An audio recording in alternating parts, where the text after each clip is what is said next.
श्रोताओं नमस्कार।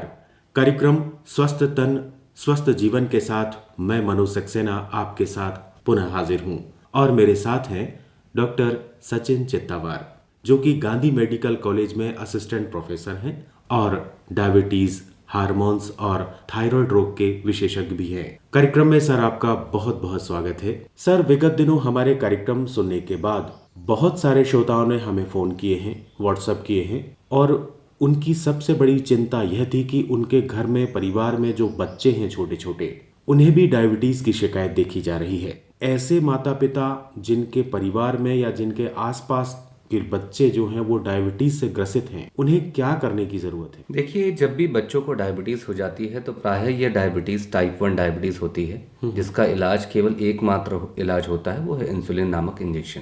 तो एक घर परिवार में जब ये खबर आती है कि टाइप 1 डायबिटीज हो गया है तो सभी सकते में आ जाते हैं।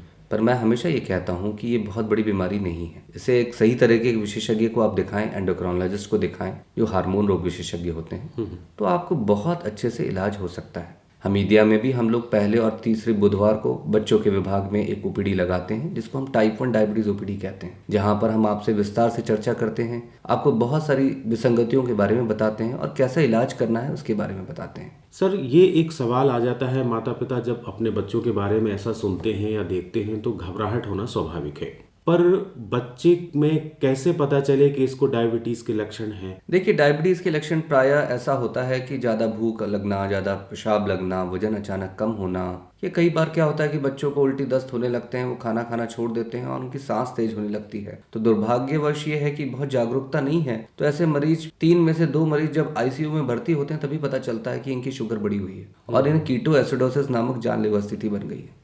इसलिए आप हमेशा जागरूकता रखें। कभी भी बच्चा जिसका वजन कम हो रहा हो, जो खाना नहीं खा रहा हो, जिसको ज़्यादा भूख, ज़्यादा पेशाब, ज़्यादा प्यास लग रही हो, तो वहाँ ध्यान रखना चाहिए। और अगर ये बीमारी हो भी जाती है तो जो समझाइश है वो ज़्यादातर हम लोग जो समझाइश देते हैं वो माँ बाप के लिए होती है। किस तरह से रहना है, किस प्रकार से बच्चे की मदद करनी है, इंजेक्शन कहाँ लगाना है, इंसुलिन कहाँ रखना है, उल्टी दस्त जैसी स्थिति निर्मित होती है तो क्या इंसुलिन देना है, नहीं देना है, भोजन किस प्रकार करना है। तो ये बहुत सारी चीज़ें हैं जो कि सिखाई जाती हैं। तो ये टाइप 2 डायबिटीज से थोड़ा सा अलग इलाज है। आपको निरंतर अपने डॉक्टर से मिलना होगा। निरंतर का मतलब है शुरू में 8-10 दिन में एक बार, फिर आप महीने में एक बार मिलिए, फिर 2 महीने में एक बार कर सकते हैं। तो इतना सरल इलाज है इसका कि अगर समझदारी से अगर किया जाए तो खुशियाँ आने लगती हैं। कि बहुत छोटे जो बच्चे होते हैं, 1 वर्ष का बच्चा है, बहुत ज्यादा पेशाब जाता है, दुबला बहुत है, ऐसी स्थिति में क्या उसके लिए जरूरी है कि एक बार जांच करा के देखी जाए? कर सकते हैं, क्योंकि क्या होता है कि इन्फेंटाइल डायबिटीज और नियोनेटल पीरियड जो कि शुरू के 4 हफ्ते में होता है, इसके कारण टाइप 1 से थोड़े से भिन्न हो सकते हैं। पर टाइप 1 डायबिटीज भी 2 साल 3 साल की उम्र तक देखा गया है। हमारे पास भी ऐसे मरीज हैं। तो इन बच्चों का बहुत विशेष ध्यान रखने की आवश्यकता होती है।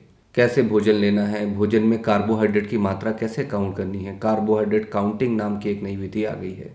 बहुत सारे वेबसाइट्स में ये तरीके सिखाए जाते हैं जो कि सरलता से उपलब्ध है। अगर आप ये करते हैं, इंजेक्शन लगाने के तरीके सीखिए, बहुत सारी चीज़ें हैं, ये करने की आवश्यकता है। आप एक अच्छे विशेषज्ञ से मिलिए तो जीवन सरल हो जाएगा। अच्छा, ये अगर ऐसे छोटे छोटे बच्चों को ईश्वर ना करे कभी इस तरह की कोई बीमारी हो, पर अगर हो जाती है तो बहुत छोटे बच्चे को ध्यान रखने में तो माता पिता को ही भूमिका निभानी होगी। विशेष रूप से किस बात का ज़्यादा ध्यान रखना होगा कि वो लंबा और सुखद जीवन जी सके? सबसे बड़ी बात तो ये है कि आपको इंसुलिन किसी भी परिस्थिति में छोड़ना नहीं है।